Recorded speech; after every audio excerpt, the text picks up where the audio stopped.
تو یقیناً یہ تراویح کی نماز جو ہے وہ ہمارے لیے ذریعہ نجات ہے.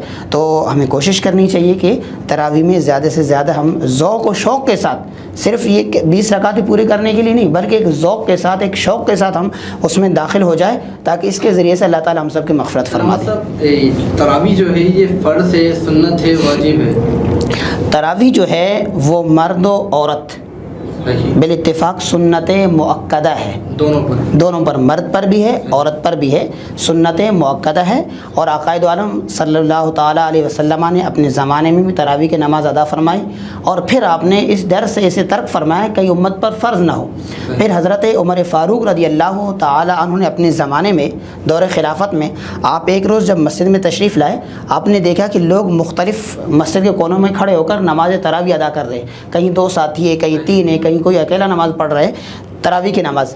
تو حضرت عمر فاروق رضی اللہ تعالیٰ عنہ نے یہ فیصلہ فرمایا کہ کیوں نہ میں تمام لوگوں کو ایک ساتھ جمع کر لوں اور ایک امام کے پیچھے پھر یہ لوگ نماز تراویح ادا کر لیں.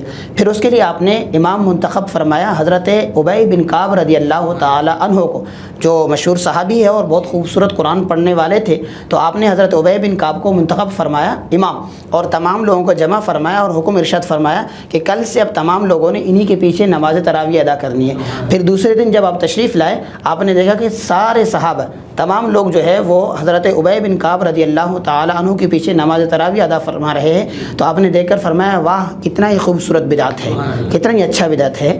تو اب قیامت تک جتنے بھی لوگ نماز تراویح ادا کر رہے ہیں تو وہ تو اس کا ثواب حاصل کر رہے, تو اس کے ثواب کے ساتھ ساتھ حضرت عمر فاروق رضی اللہ تعالیٰ عنہ کو بھی اس کا ثواب مل رہا ہے. سلام صاحب, تراویح عورتیں گھر میں پڑھ سکتی ہیں یا مساجد میں پڑھ سکتی ہیں؟ ہاں یہ بہت اہم سوال ہے اور یقیناً ناظرین چاہتے بھی ہوں گے کہ اس سوال کا جواب ہمیں مل جائے, مگر اس پہ ایک محتاط قول جو ہے میں اسے بیان کرنے کی کوشش کروں گا.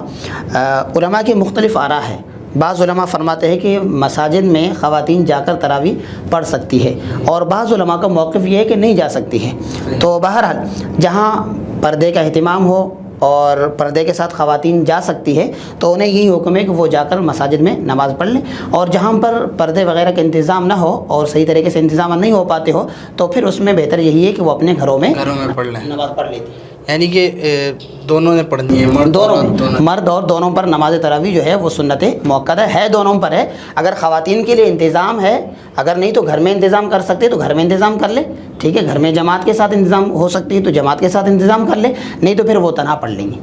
اچھا علامہ صاحب, دیکھا گیا ہے کہ 6 روزہ تراویح, 10 روزہ تراویح, 12 روزہ تراویح, تو علامہ صاحب یہ صرف یہاں تک رہ گئے یا پورے رمضان تراویح پڑھنی ہے؟ دیکھیں تراویح جو ہے پورے رمضان میں ہے, چاند رات سے لے کر چاند رات تک, آخری چاند رات میں تو نہیں ہے, یعنی چاند رات تک ہی ہے, ٹھیک ہے. تو تراویح جو ہے وہ مکمل ہے اور مکمل تراویح میں جو ہے ایک مرتبہ قرآن پاک سننا یہ سنت ہے, ٹھیک ہے.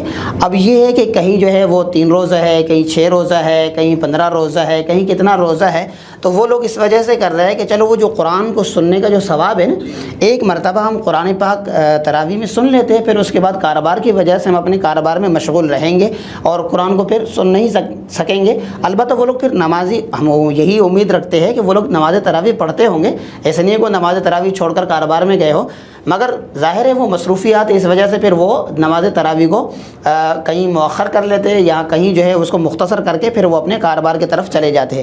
مگر میں یہاں پر ناظرین کے سامنے یہ بھی عرض کرتا چلوں کہ دیکھیں 3 روزہ آپ نماز تراویح پڑھ رہے ہیں یا 6 روزے پڑھ رہے ہیں, مگر قرآن کو احتیاطاً پڑھنا یہ ضروری ہے, صحیح, ٹھیک ہے. ہم کاروبار کرتے ہیں, پورے ماہ ہم کاروبار کر لیں, کاروبار سے منع نہیں ہے, مگر کم از کم 1 مہینہ ہم یہ بھی تو خاص کر لیں کہ ہم اللہ کے کلام کو سنیں. اور اللہ تعالیٰ نے ارشاد فرمایا کہ ورتل القرآن ترتیلا, کو قرآن کو خوب ٹھہر ٹھہر کر پڑھا جائے, ترتیل کے ساتھ پڑھا جائے. تو یقیناً جہاں 6 روزہ ہے, 3 روزہ ہے, وہاں تو پھر ترتیل کا کون خیال رکھے گا, اور ظاہر سی بات ہے اس میں 15 10 سپارہ پڑھنے ہوتے ہیں تو بہت مشکل ہے. تو اس لیے کوشش کریں ہم کہ یہ مہینہ کم از کم 1 سے 2 گھنٹہ ہم نکال کر ایک ایسے قاری کے پیچھے, ایک ایسے امام کے پیچھے نماز تراویح ادا کر لے کہ جہاں کم از کم ہم قرآن کو سکون کے ساتھ سن لے اور اطمینان کے ساتھ ہم قرآن کو سن کر نور قرآن سے اپنے آپ کو منور کر سکے, اور قرآن کی جو رحمتیں ہے, جو قرآن کی برکتیں ہے, ہم انہیں حاصل کر سکیں۔ یقیناً اللہ کے رحمتوں کا نزول ہے اور یہ ماہ رمضان المبارک ہے، تو اس میں اگر ہم قرآن کو سنیں گے اور دل لگی سے سنیں گے، اور کم از کم یہ ایک مہینہ ہے اس میں ہم یہ غور کریں کہ اللہ تعالیٰ قرآن مجید میں ہم سے کیا فرما رہا ہے۔ پورے سال میں ہم مصروف رہتے ہیں اور یہ ایک مہینہ اس میں بھی ہم مصروف رہے، تو پھر ہمیں کیا پتہ چلے گا کہ ہمارے پاس جو ہے نا قرآن میں کیا ہے۔ تو ہمیں غور کرنے کی ضرورت ہے کہ ہم میں سے کتنے لوگ ہیں جو قرآن کو سمجھنے کی کوشش کرتے ہیں، اور کتنے لوگ ہیں جو قرآن کو خود پڑھ سکتے ہیں۔ اگر ہم قرآن کو نہیں پڑھ سکتے ہیں تو اس پر بھی ہمیں غور کرنے کی ضرورت ہے، اور اگر ہم قرآن کو نہیں سمجھ سکتے، جہاں درس قرآن وغیرہ کا اہتمام ہے، تو ناظرین کو چاہیے کہ وہاں پر بیٹھ کر کم از کم سن لے کہ اللہ تعالیٰ نے قرآن مجید میں ہمیں کیا حکم ارشاد فرمایا ہے اور ہمیں کس طریقے سے اپنی زندگی کو بسر کرنی چاہیے۔ دیکھیں آج جو ہے ہر بندہ پریشان ہے، ہر بندہ پریشان ہے، اور پریشانی کی وجوہات بھی سب کے سامنے ہے، اور اس کی مین وجہ یہی ہے کہ ہم نے اپنے قرآن کو اور احکامات الہی کو ہم نے چھوڑ دیا ہے۔ تو آج اس پر ہمیں غور کرنے کی ضرورت ہے۔ سبحان اللہ سبحان اللہ۔ ناظرین کرام، ہماری گفتگو کا سلسلہ علامہ صاحب کے ساتھ جاری و ساری ہے۔ ناظرین کرام، یہاں پر وقت ہوا ہے ایک چھوٹے سے بریک کا، انشاءاللہ حاضر ہوتے ہیں بریک کے بعد۔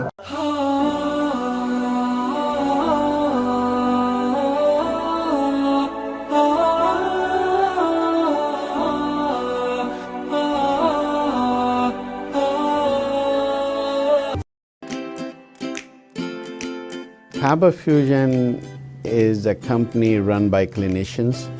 When we are looking at a patient, we are looking at the patient's medical needs first. Patient is in the comfort of his or her home. They're watching the TV, they're doing their chores while the infusion is going on. And patient's copay and deductible will be much lower if done at home than in the hospital setting. Home infusion, all in all, is a winning place for getting infusions done.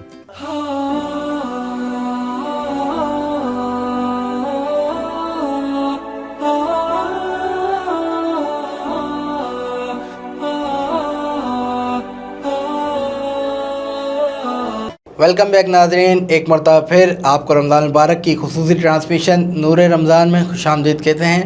ناظرین محترم، break میں جانے سے قبل آپ نے ہماری گفتگو سماعت فرمائی۔ بہت ہی خوبصورت انداز میں علامہ صاحب سے گفتگو کا سلسلہ جاری و ساری ہے۔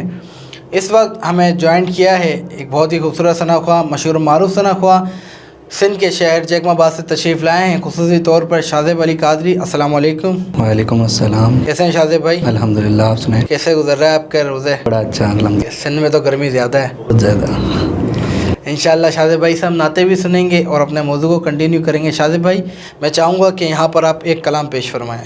لو مدینے کی تجلی سے لگائے ہوئے ہیں، دل کو غم مت لائے، انوار بنائے ہوئے ہیں۔ لو مدینے کی، مدینے کی، لو مدینے کی تجلی سے لگائے ہوئے ہیں، دل کو غم مت لائے، انوار بنائے ہوئے ہیں۔ اور حاضر و ناظر و، حاضر و ناظر و، نور و بشر و غیب کو چھوڑ، شکر کر وہ تیرے عیبوں کو چھپائے ہوئے ہیں، شکر کر وہ تیرے عیبوں کو چھپائے ہوئے ہیں۔ اور کشتیاں اپنی اپنی، کشتیاں اپنی کنارے سے لگائے ہوئے ہیں، کشتیاں اپنی کنارے سے لگائے ہوئے ہیں۔ کیا وہ ڈوبے جو محمد کے ترائے ہوئے ہیں، کیا وہ ڈوبے جو محمد کے ترائے ہوئے ہیں۔ اور بڑا ہی پیارا کلام، اور یہ ایک شعر بہت ہی کلام اچھا ہے اور کلام کا یہ شعر تمام ہی بہترین. نام آتے ہی نام آتے ہی ابو بکر و عمر کا لب پر. نام آتے ہی ابو بکر و عمر کا لب پر.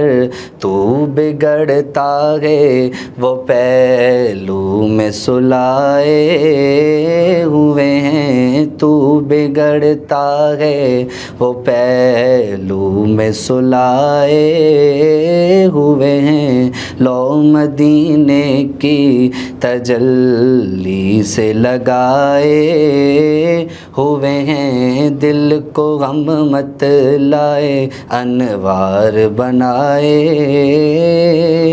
ہوئے ہیں. سبحان اللہ سبحان اللہ. بہت ہی خوبصورت انداز میں ہمارے مہمان ثنا خواہ جو کہ جیکب آباد سے تشریف لائے ہیں، شاہ زیب علی قادری نے بہت ہی خوبصورت انداز میں پیر نصیرالدین شاہ صاحب کا کلام پیش فرمایا. اللہ پاک سے دعا ہے کہ اللہ پاک ان کی آواز میں اور برکت عطا فرمائے، ان کو اور کامیابیاں اور عروج عطا فرمائے. انشاءاللہ ہم چلیں گے اپنے موضوع کی جانب. تراویح کے لیے ہمارا موضوع چل رہا تھا. علامہ صاحب بریک میں جانے سے قبل جیسے کہ آپ نے ذکر کیا کہ جو 3 روزہ 5 روزہ 6 روزہ تراویح ہوتی ہے تو اس کے اندر 10 سپارے 6 سپارے پڑھنے ہوتے، تو لازمی بات ہے کہ اسپیڈ میں پڑھے جائیں گے تو اس کا تسلسل نہیں ہوتا. تو علامہ صاحب یہ اسپیڈ میں سننا بہتر ہے یا ایک تحمل کے ساتھ سنا جائے قرآن پاک وہ زیادہ بہتر ہے؟ بسم اللہ الرحمن الرحیم. جیسے کہ میں ابھی عرضی کر رہا تھا کہ دیکھیے اللہ تعالیٰ نے ہم سے یہی فرمایا کہ قرآن کو سمجھو، اور ہمیں ہر ایک کو یہی غور کرنے کی ضرورت ہے کہ ہم قرآن کو سمجھیں. اور جہاں 6 روزے 3 روزے وغیرہ ہوتے تو آپ نے دیکھا ہوگا کہ جب امام صاحب اللہ اکبر کرتے تو پیچھے لوگ جو ہے نا بیٹھ کر چائے پی رہے ہوتے ہیں، اور جیسے ہی ہم سب رکوع میں چلتے ہیں تو سارے جو ہے نا وہ بھاگ کر رکوع میں پہنچ جائیں گے. اور پھر اس کے بعد جو ہے نا دوسری رکعت میں امام صاحب مختصر تلاوت کرتے ہیں، اور پھر اس کے بعد جو ہے وہ سلام پھیر دیا. پھر لوگ اس طریقے سے بیٹھک لگا کے پیچھے بیٹھے ہوتے، امام صاحب اور ان کے ساتھ 4 آدمی یا 5 آدمی کھڑے ہو کر نماز تراویح ادا کر رہے ہوتے. جب 5 روزے جب چل رہے ہوتے تو انہی کے لیے اللہ تعالیٰ نے قرآن مجید میں ارشاد فرمایا وَإِذَا قَامُوا إِلَى الصَّلَاةِ قَامُوا كُسَالَىٰ، کہ بعض ایسے لوگ بھی ہوں گے جو نماز میں کھڑے ہوں گے مگر سستی کے ساتھ کھڑے ہوں گے، اسے منافقوں کا نماز کہا گیا. تو ہمیں اس سے گریز کرنی چاہیے. اور اگر ٹھیک ہے کہیں ہم پڑھتے ہیں 3 روزہ 6 روزہ تو ہم شروع سے امام کے ساتھ رہے اور آخر تک امام کے ساتھ رہے، اور قرآن کو غور و فکر کے ساتھ سننی چاہیے. ٹھیک ہے، اگر 6 روزے کے ہم بالکل اسے بعض علماء نے تو منع بھی فرمایا ہے کہ اس میں نہ کرے، مگر اگر کہیں 6 روزہ 3 روزہ ہے بھی صحیح تو اس میں بھی ہمیں کم از کم امام کے ساتھ رہنا چاہیے. اور اگر ایسا نہیں کر سکتے تو بہتر یہی ہے کہ ہم جو ہے وہ قرآن کو ٹھہر ٹھہر کر پڑھیں اور ٹھہر ٹھہر کر ہی قرآن کو سننے کا اہتمام کریں کہ اللہ تعالیٰ ہم سے کیا فرما رہا ہے. کیونکہ اللہ تعالیٰ نے قرآن مجید ہمیں دیا ہے اس پر غور و فکر کرنے کے لیے، اور یقیناً یہی قرآن ہمارے لیے رشد و ہدایت ہے، اور قیامت تک یہی ہمارے لیے ذریعہ نجات بھی ہے اور ہمارے لیے رشد و ہدایت بھی ہے. آج ایک مسلمان کو اگر یہ معلوم نہ ہو کہ قرآن میں کیا ہے، یقین آج جو ہے 95% نہیں تو کم از کم 90% یہی لوگ ہیں جن کو معلوم ہی نہیں ہے کہ قرآن میں اللہ تعالیٰ کیا فرما رہا ہے. تو اس لیے آج ہمیں غور و فکر کی ضرورت ہے کہ اللہ تعالیٰ قرآن مجید میں ہم سے کیا فرما رہا ہے اور ایمان کے کیا تقاضے ہیں اور ہمیں کس طریقے سے اپنی زندگی بسر کرنی ہے. وہ ساری چیزیں قرآن کے اندر موجود ہے. آج ہم مصنوعات کی طرف جا رہے ہیں، قرآن کو چھوڑ کر ہم دوسری چیزوں کی طرف جا رہے ہیں. جسے اللہ نے فرمایا کثراب بقیعۃ یحسبہ الظمآن ماء، جیسے کہ پیاسا جانور جو ہے ریت کے اوپر چمک کو دیکھ کر پانی سمجھ کر اس کے پیچھے بھاگ رہا ہے. آج ہماری مثال بھی ایسی ہے. آج ہم غیر کو دیکھ کر قرآن کو چھوڑ کر غیر کے پیچھے بھاگ رہے. آج ہمیں چاہیے کہ ہم بحیثیت مسلمان قرآن کو لے لیں اور قرآن کا مطالعہ کریں، قرآن کو غور سے پڑھیں تو ہمیں سب کچھ پتہ چل جائے گا قرآن میں اللہ نے ہمیں کیا. پڑھ رہے ہیں لیکن قرآن سمجھ نہیں رہے. قرآن پڑھ رہے یقیناً جیسے آپ نے فرمایا قرآن ہم پڑھتے ہیں مگر سمجھنے کی کوشش نہیں کرتے ہیں. یاد رکھیے گا قرآن کو سمجھنا پڑھنے سے زیادہ افضل ہے.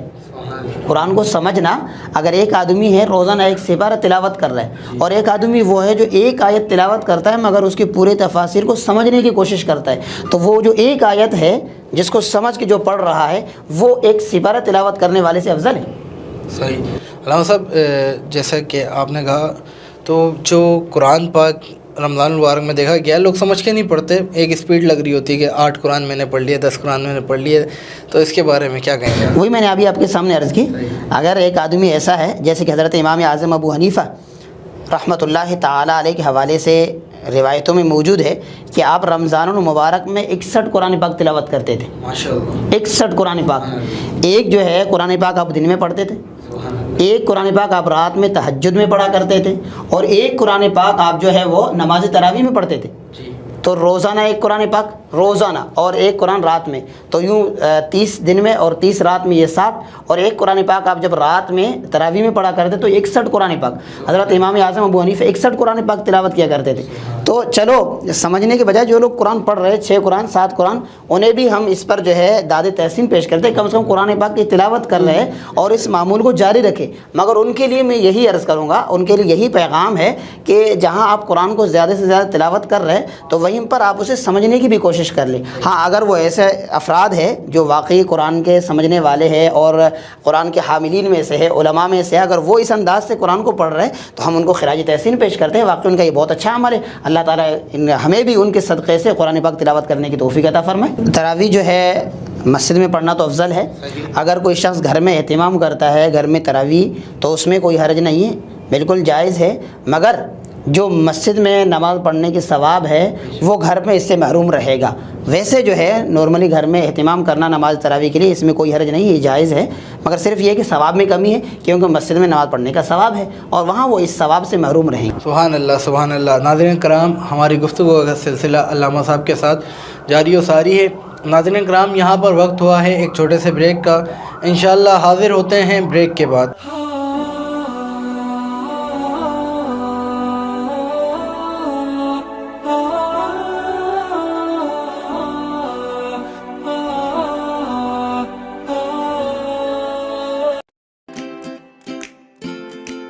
Faber Fusion is a company run by clinicians.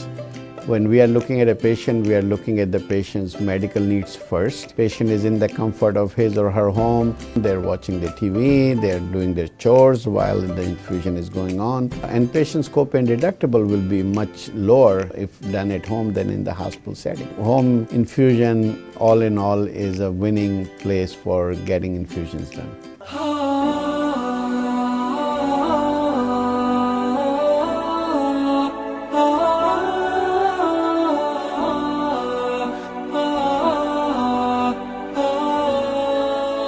Welcome back ناظرین, ایک مرتبہ پھر آپ کو اپنی رمضان المبارک کی خصوصی نشریات نور رمضان میں خوش آمدید کہتے ہیں.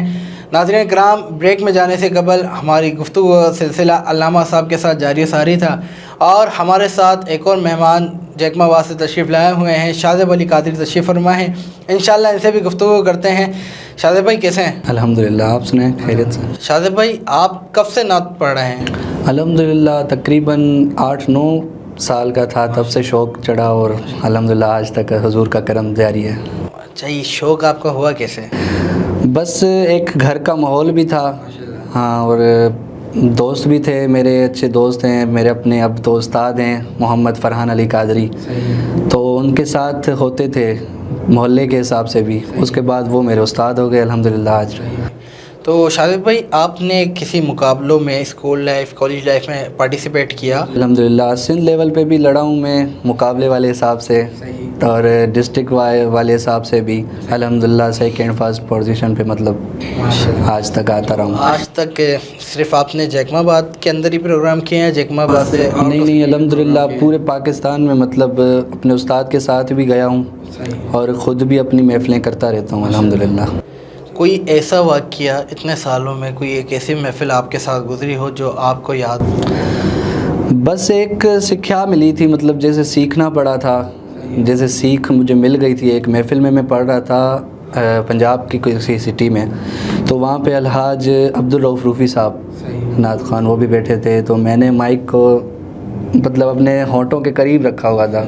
تو الحمدللہ وہ تو استاد نعت خوان ہیں, استادوں کے بھی استاد ہیں, تو انہوں نے مجھے مطلب اپنے بچوں کی طرح سمجھایا کہ بیٹا نعت جب بھی پڑھیں تو تھوڑا منہ سے ڈسٹینس ہو مائک کا, ایکو والے کو بھی تکلیف نہ ہو اور آپ کو بھی, آپ کا آواز بھی لوگوں تک صحیح پہنچے گا. تو مطلب یہ ایک چھوٹا سا واقعہ میرے ساتھ ہوا تھا.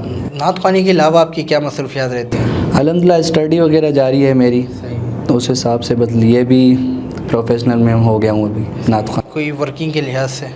ورکنگ کے لحاظ سے سینٹر ہے اپنا, اس حساب سے مطلب انہی میں بھی جاب بھی ہے.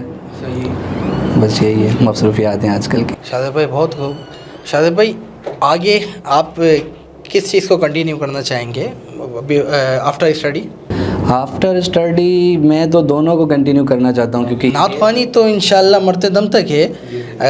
ان پروفیشنل آفٹر اسٹڈی آپ کیا کرنا چاہیں گے؟ آفٹر اسٹڈی کوئی جاب کے لیے اپلائی کرتا رہتا ہوں، اور اگر انشاءاللہ جاب ہو گئی گورنمنٹ کی تو الحمدللہ انشاءاللہ بس اسی پہ جاری رہیں گے. ناظرین کرام آپ نے گفتگو سنی ہے ہمارے مہمان ثنا خواہ کی. انشاءاللہ یہاں پر شامل کریں گے ان کے ایک خوبصورت کلام. شاذب بھائی. اتنا کافی ہے زندگی کے لیے، اتنا کافی ہے زندگی کے لیے، رکھ لے آقا جو نوکری کے لیے، اتنا کافی ہے زندگی کے لیے. آ گئے قبر میں بھی چھڑوانے، آ گئے قبر میں بھی چھڑوانے، بس درد کتنا ہے امتی کے لیے، اتنا کافی ہے زندگی کے لیے. لمبے سجدے کیے نبی نے کہا، لمبے سجدے کیے نبی نے کہا، اے نواسے تیری خوشی کے لیے، اتنا کافی ہے زندگی کے لیے. اور دید مانگی ہے ان کی حاکم، دید مانگی ہے ان کی حاکم، میں نے بس وقت آخری کے لیے، اتنا کافی ہے زندگی کے لیے، رکھ لے آقا جو نوکری کے لیے، اتنا کافی ہے زندگی کے لیے. سبحان اللہ سبحان اللہ سبحان اللہ. اتنا کافی ہے زندگی کے لیے، رکھ لیں سرکار جو نوکری کے لیے. اللہ پاک آپ کو اور ہم سب کو مدینہ پاک کی حاضری نصیب فرمائے. بہت ہی خوبصورت انداز میں کلام پیش فرما رہے تھے شاذب علی قادری. ناظرین کرام اپنی گفتگو کے سلسلے کو آگے بڑھاتے ہیں. علامہ صاحب، تراویح کے اندر قرآن پاک پڑھنا زیادہ افضل ہے یا خود سے پڑھنا زیادہ افضل ہے؟ بسم اللہ الرحمن الرحیم. دیکھیے، تراویح میں قرآن پاک پڑھنا وہ الگ چیز ہے، اور الگ سے قرآن پاک کو پڑھنا ایک الگ چیز ہے. ویسے تو یہ روایتوں میں موجود ہے کہ جو قرآن پاک پڑھنے والا ہے اسے ایک حرف کے بدلے میں 10 ثواب، اور جو سننے والا ہے اسے ایک حرف کے بدلے میں 30 ثواب ہے. اور قرآن پاک کو ویسے بھی جب ہم تلاوت کرتے ہیں تو حدیث مبارکہ میں آیا کہ جو شخص قرآن پاک کو تلاوت کرتا ہے، تو عام دنوں کی بات کر رہا ہوں میں، اس میں رمضان اور غیر رمضان کا کوئی شرط نہیں ہے، عام دنوں میں بھی فرمایا جو شخص رمضان المبارک میں جو شخص قرآن پاک کی تلاوت کرتا ہے تو اسے ایک حرف کے بدلے میں 10 نے کیا.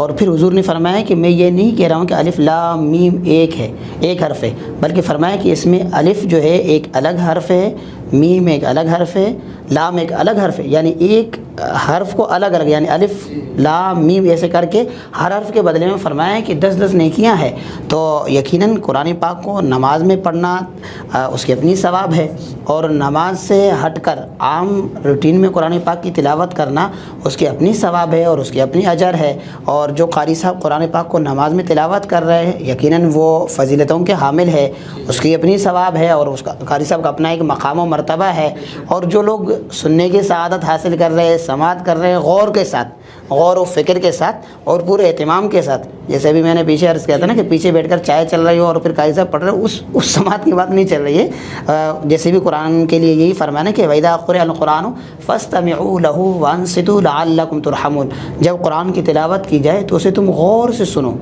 تاکہ تم پر رحمت اللہ تعالیٰ کی نازل ہو، لعلکم ترحمون، تاکہ اللہ تعالیٰ تم پر رحم فرمائے۔ تو ہمیں جب قاری صاحب تلاوت کر رہے ہو نماز تراویح کے اندر تو پھر ہمیں غور و فکر کے ساتھ اسے سننے کی ضرورت ہے، اور اگر ہمیں پڑھنے کی سعادت حاصل ہو رہی نماز تراویح میں تو یہ سونے پہ سہاگا ہے، اور اس کے علاوہ بھی جب ہم قرآن پڑھیں تو یقیناً اس میں بھی بے شمار ثواب ہے۔ چلو صاحب یہاں پر ایک سوال بنتا ہے کہ اکثر اوقات ہم نے سنا ہے کہ جب قرآن پاک اگر تراویح کی صورت میں اور رمضان کے آخری عشرے میں شبینے ہوتے ہیں مختلف مساجد میں اور قرآن پاک تلاوت کر رہا ہو بندہ پڑھا رہا ہو شبینہ یا تراویح پڑھا رہا ہو، تو اس دوران ہم الگ سے قرآن نہیں پڑھ سکتے؟ بالکل، جب قرآن کی تلاوت ہو رہی ہو نماز میں ہو یا اس کے علاوہ ہو تو ہمیں احتیاط کرنی چاہیے، کیونکہ فرمان وَإِذَا قُرِئَ الْقُرْآنُ فَاسْتَمِعُوا لَهُ وَأَنصِتُوا لَعَلَّكُمْ تُرْحَمُونَ، جب قرآن کی تلاوت ہو تم اسے غور سے سنو تاکہ تم پر اللہ تعالیٰ کی رحمت نازل ہو، تو چاہے وہ نماز میں ہو، اس لیے نماز میں امام کے پیچھے تلاوت کرنے سے منع کیا گیا تاکہ قرآن کو تم غور سے سنو اور اس میں غور و فکر کرو، اور اسی طریقے سے شبینہ وغیرہ کے جیسے آپ بات کر رہے ہیں تو یقیناً اس میں بھی یہی ہے، جب قاری صاحب پڑھ رہے ہیں اور اگر پیچھے لوگ باتیں کر رہے ہیں گپے لگا رہے ہو تو اس سے ہمیں منع کیا گیا تاکہ جو قاری صاحب پڑھ رہے ہیں کہ سب اس کے ساتھ مل کر قرآن پاک کو سنیں، تاکہ قرآن کا جو ایک مقام ہے، مرتبہ ہے، وقار ہے، وہ برقرار رہے، ورنہ اگر 2 پڑھ رہے 6 پیچھے باتیں کر رہے ہیں تو پھر قرآن کا کہاں وقار رہے گا، اور دیکھنے والا یہی کہے گا کہ یہ مذاق ہی ہو رہا ہے۔ تو آج کل زیادہ تر معاشرے میں یہی ہو رہا ہے کہ ایک قاری صاحب پڑھ رہے 2 قاری صاحب کے ساتھ ہے تو 6 پیچھے بیٹھ کے باتیں کر رہے ہیں، تو ایک تو مسجد میں ویسے باتیں کرنے سے منع ہے، اور پھر قرآن کی تلاوت ہو رہی ہو اور ہم پیچھے مسجد میں بیٹھ کر باتیں کریں تو پھر آپ خود اندازہ لگا سکتے ہیں کہ ہم کہاں کھڑے ہیں۔ بحیثیت مسلمان ہمیں اس پر غور کرنے کی ضرورت ہے۔ اچھا علامہ صاحب، جیسے تراویحیں چل رہی ہیں، اب پورا قرآن پاک بندہ مکمل کر رہا ہے، اب بیچ میں کوئی اس کی تراویح رہ جاتی ہے کسی دن کی، یا جیسے 20 رکعتیں ہیں بندہ شامل ہوتا ہے 12ویں رکعت سے یا 15ویں رکعت سے، تو وہ پھر آگے کی جو اس کی رکعتیں رہ گئی وہ کیسے کنٹینیو کریں؟ جی بسم اللہ الرحمن الرحیم۔ اگر کوئی شخص درمیان نماز میں آ جائے تو سب سے پہلے تو اسے اپنی فرض ادا کرنے کی ضرورت ہے، جو عشاء کی فرض ہے اگر اس نے ادا نہیں کی ہے اور نماز تراویح چل رہی ہو تو ایسا نہیں ہے کہ وہ مسجد میں داخل ہو گیا اور تراویح کے بیچ میں ہی آ کر اللہ اکبر امام صاحب کے ساتھ مل جائے، ایسا نہیں ہے، بلکہ وہ سب سے پہلے آ کر اپنی عشاء کی جو 4 رکعت ہے اسے فرض کو ادا کر لے گا، فرض ادا کرنے کے بعد جو ہے پھر جو ہے وہ امام تراویح کے ساتھ مل جائے گا۔ اب امام 12ویں رکعت میں ہے، 13ویں میں، 14ویں میں، اس سے ہمیں کوئی غرض نہیں ہے، جتنی بھی رکعتیں امام کے ساتھ میسر آ جائے وہ پڑھ لے گا، اور پھر اس کے بعد جو ہے امام کے ساتھ جو ہے وہ وتر بھی پڑھ لے گا، کیونکہ وتر جو ہے وہ جیسے ہی تراویح ختم ہوتی ہے اس کے بعد وتر پڑھ لیتے ہیں لوگ، تو امام کے ساتھ جو ہے وہ وتر بھی جماعت کے ساتھ پڑھ لے، اور پھر جب لوگ جس سنتوں کے نفلوں کے پڑھنے کے بعد جیسے لوگ باہر نکل کر جا رہے ہوتے، اب وہ 2 4 6 رکعتیں جتنی بھی اس کے رکعتیں رہ گئی تھی اب وہ اپنی ان رکعتوں کو الگ سے پڑھ کر مکمل کر لے۔ یہاں پر میں ناظرین کے لیے ایک بات عرض کرتا چلوں، چاہے وہ نماز تراویح ہو یا عام نمازوں کی بات ہو، حدیث مبارکہ میں آتا ہے وَإِذَا أُقِيمَتِ الصَّلَاةُ فَلَا تَأْتُوهَا وَأَنْتُمْ تَسْعُونَ وَأْتُوهَا وَأَنْتُمْ تَمْشُونَ وَإِذَا أَقَمْتُمْ فَصَلُّوا وَمَا فَاتَكُمْ فَأَتِمُّوا، جب نماز جماعت کھڑی ہو جائے تو اس کے بعد تم جماعت کے لیے جب آ جاؤ تو سکون کے ساتھ آ جاؤ، اطمینان کے ساتھ آ جاؤ، اور پھر جو رکعتیں تمہیں امام کے ساتھ میسر ہو جائے تو وہ تم امام کے ساتھ ادا کر لو، اور جو رکعتیں تم سے رہ جائے ان کو پھر بعد میں مکمل کر لو۔ ہمارے ہاں ہوتا کیا ہے کہ ہم پہلے تو انتظار کر لیں گے اذان ہو جائے، اذان کے بعد اب ہم تیاری کر لیں گے مسجد کے لیے، جیسے ہی جماعت شروع ہو جائے گی اب ہم گھر سے نکلیں گے، اب وضو خانے بھی آ جائیں گے، اب آپ نے دیکھا ہوگا کہ ہڑا ہڑی سے مچ رہی ہوتی ہے، ہم جب رکوع سجدے میں جا رہے ہوتے پیچھے سے لوگ جو ہے نا ٹھپ ٹھپ کی آوازیں آتی ہیں اور لوگ جو ہے نا بھاگ بھاگ کر جماعت میں شامل ہو رہے ہوتے ہیں، تو اس لیے حدیث میں منع فرمایا وَإِذَا أُقِيمَتِ الصَّلَاةُ فَلَا تَأْتُوهَا وَأَنْتُمْ تَسْعُونَ، جب جماعت کھڑی ہو جائے تو پھر تمہیں دوڑ کر آنے کی ضرورت نہیں ہے بلکہ سکون و اطمینان کے ساتھ آ جاؤ۔ اس دوران اگر تمہارے کپڑے سیدھے نہیں ہیں، جیسے بعض کے اپنے دیکھو گا آسی جو ہے وہ اوپر ہوئی ہوئی ہوتی ہے وضو کرنے کے دوران، اس طریقے سے پانی جو ہے وہ، حالانکہ جو وضو کا پانی ہے اسے مسجد میں ٹپکانے سے منع کیا گیا ہے، مکروہ ہے، اور اسی کو جو ہے نا لوگ داڑھی سے اور جو ہے نا وہ چہرے سے پانی جو ہے لے کر اس کو مسجد میں ٹپکا ٹپکا کر جو ہے وہ بھاگ کر مسجد میں اور جماعت میں آ کر شامل ہو رہے ہوتے. اور یہاں پر ایک اور جو مین چیزیں جو غلطی کر جاتے ہیں وہ یہ ہے، بعض دفعہ ایسا ہوتا ہے کہ جب ہم آتے ہیں تو امام رکوع میں ہے، اب پیچھے سے آیا اللہ اکبر کے ہاتھ باندھے بغیر جو ہے نا فوراً سے جو ہے وہ امام کے ساتھ رکوع میں مل گیا اور یہ سمجھتے ہیں کہ ہم نے رکوع پا لیا. یاد رکھیے کہ ہاں ہم یہ سمجھ رہے تھے کہ ہم نے امام کو رکوع میں پا لیا لہٰذا ہم نے یہ رکعت پڑھ لی، ایسا نہیں ہے. بلکہ امام کے جب امام رکوع میں ہو، ٹھیک ہے، اب جب پیچھے سے آ جائے تو آپ اللہ اکبر کہے، اور اس کے بعد جو ہے نا ہاتھوں کو باندھنا تو سنت ہے. اگر آپ ہاتھوں کو چھوڑے رکھتے ہیں یا ہاتھ باندھتے تو کم از کم ایک اللہ اکبر کے مقدار کے برابر کھڑا ہونا یہ بھی ضروری ہے.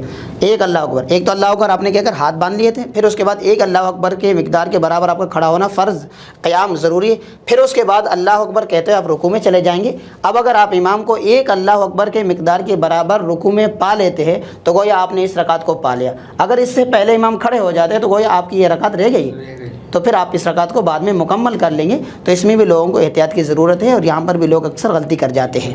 سر آداب مسجد میں یہ بھی آتا ہے کہ اکثر اوقات دیکھا گیا ہے جمعے کی نماز میں یا کوئی نماز ہو تو لوگ کچھ ایسے ہوتے ہیں کہ پہلی صف میں پہنچنا ہے، اب وہ 10 صفیں لگی ہوئی ہیں، وہ ایک دوسرے کے اوپر سے چھلانگیں مار کے آگے پہنچنا ہے. ہاں بالکل، آپ نماز جمعہ کی بات کر رہے ہیں، چاہے وہ نماز جمعہ ہو، نماز تراویح ہو، نماز عید ہو، یا صلاۃ التہجد ہو، صلاۃ الاوابین ہو، کوئی بھی نماز ہو، تو اس میں حکم یہی ہے آپ پہلے آئیے، پہلے پائیے. اور پہلی صف کی جو فضیلت ہے وہ حضور نے فرمایا کہ اگر میں پہلی صف کی فضیلت کو لوگوں کے سامنے بیان کر دو تو تم لوگ جو ہے پہلے صف میں بیٹھنے کے لیے لڑو. تو اس لیے جو لوگ پہلے صف میں آنے کی کوشش کرتے ہیں انہیں چاہیے کہ وہ پہلے آ کر بیٹھ جائے، اور جو بعد میں آتے ہیں تو ظاہر سی بات ہے جہاں ان کو موقع لگ جائے وہ وہیں پر بیٹھتے رہے. اگر یہاں پر اجازت ہو تو میں آخر میں ایک جو جمعے کی کیونکہ آپ نے موجود چھیڑ دی تو میں حدیث بیان کر کے میرے خیال سے پھر اس کے بعد گفتگو ختم کر لیتے ہیں، اور افطاری کا بھی بالکل میرے خیال سے ٹائم قریب ہے. بس حضور نے فرمایا کہ جمعے والے دن فرشتے جو ہے وہ دروازوں پر، مسجد کے دروازوں پر آ کر بیٹھتے ہیں. جو سب سے پہلے نماز جمعہ کے لیے آتا ہے تو اسے ایک اونٹ کے برابر ثواب ملتا ہے، اور پھر اس کے بعد جو دوسرے نمبر پہ آتا ہے تو اسے ایک بیل کے برابر، اور پھر اس کے بعد فرمایا جو تیسرے نمبر پر آتا ہے تو پھر اس کو جو ہے وہ ایک چھوٹا جانور جیسے بکرا وغیرہ اس کے برابر، اور جو اس کے بعد آتا ہے تو اسے ایک مرغی کے برابر ثواب ملتا ہے، اور جو اس کے بعد آتا ہے تو مرغی کے انڈے کے برابر اسے ثواب ملتا ہے. اور پھر اس کے بعد جو ہے فرشتے جا کر مسجد میں صفوں میں بیٹھ جاتے ہیں، اور پھر جو لوگ آتے ہیں وہ ثواب سے محروم رہتے ہیں، یعنی وہ صرف فرض ادا کر لیتے ہیں، باقی ثواب سے جو وہ محروم رہ جاتے ہیں. تو ہمیں غور کرنی چاہیے، ہمیں جلد از جلد آ کر مسجد میں پہلے صف میں اور مسجد میں شامل ہونے کی ضرورت ہے. اللہ تعالیٰ کی بارگاہ میں دعا ہے اللہ تعالیٰ ہم سب کو اس پر عمل کرنے کی توفیق عطا فرمائے. سبحان اللہ سبحان اللہ. ناظرین کرام، جیسا کہ آپ نے ہماری گفتگو سماعت فرمایا، علامہ صاحب کے ساتھ بہت ہی خوبصورت موضوع پہ گفتگو ہماری جاری و ساری تھی. اللہ پاک سے دعا ہے کہ جو کچھ سنا اللہ پاک اس پہ مجھے اور آپ کو عمل کرنے کی توفیق عطا فرمائے، اور رمضان المبارک کی بہار خوب سے خوب تر لوٹنے کی توفیق عطا فرمائے. حاضر کرام انشاءاللہ کل پھر حاضر ہوں گے نئے مہمان، نئے شناخواں حضرات کے ساتھ اور نئے موضوعات کے ساتھ.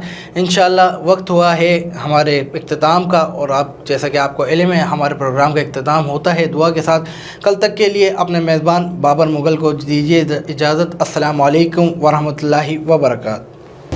آمین. اللہم صلی علی سیدنا مولانا محمد وعلی آلہ واصحاب سیدنا و مولانا محمد وبارک وسلم.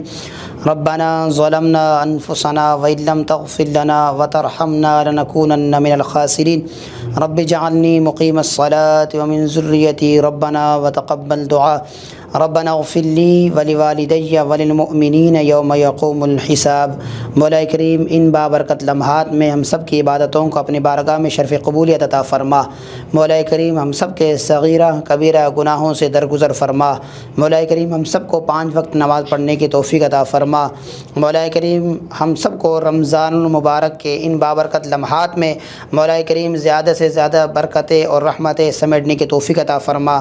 مولا کریم ہم سب کے روزوں کو اپنے بارگاہ میں شرف قبولیت عطا فرما. مولا کریم ہم سب پر اپنی رحمت نازل فرما. مولا کریم ہم سب کے والدین پر اپنی رحمت نازل فرما. وصلی اللہ تعالی علی خیر خلقہ محمد وعلی آلہ واصحابہ اجمعین برحمتک یا ارحم الراحمین.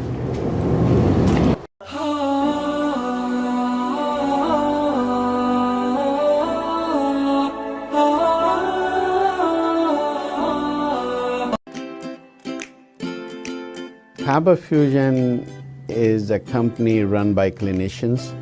When we are looking at a patient, we are looking at the patient's medical needs first. Patient is in the comfort of his or her home. They're watching the TV, they're doing their chores while the infusion is going on. And patient's copay and deductible will be much lower if done at home than in the hospital setting. Home infusion, all in all, is a winning place for getting infusions done. It is a heartening fact that you may obtain the best return on investment from your knowledge.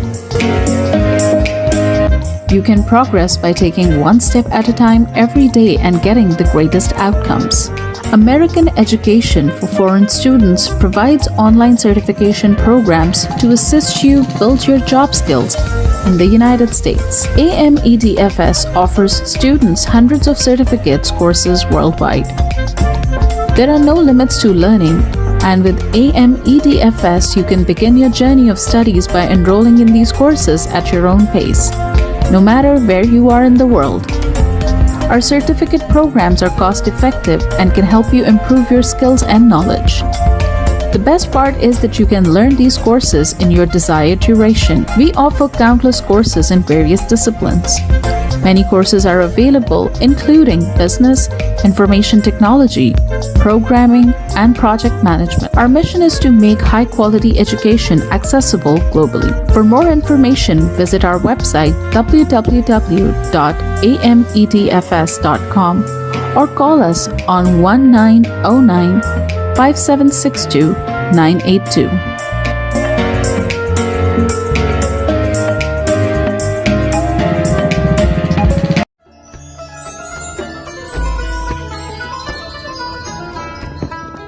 رمضان کریم ہے رحمتوں کا خزینہ، بخششوں کا زینہ، رب کی ہے خاص نعمت۔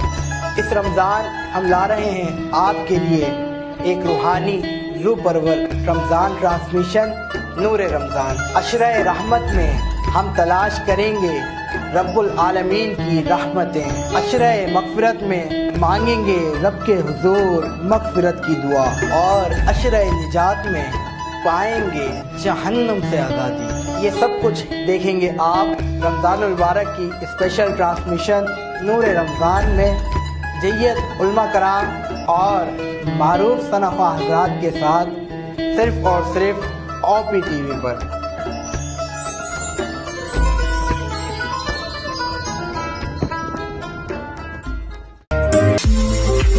OPTV is now available on Roku. Please tune in to Roku.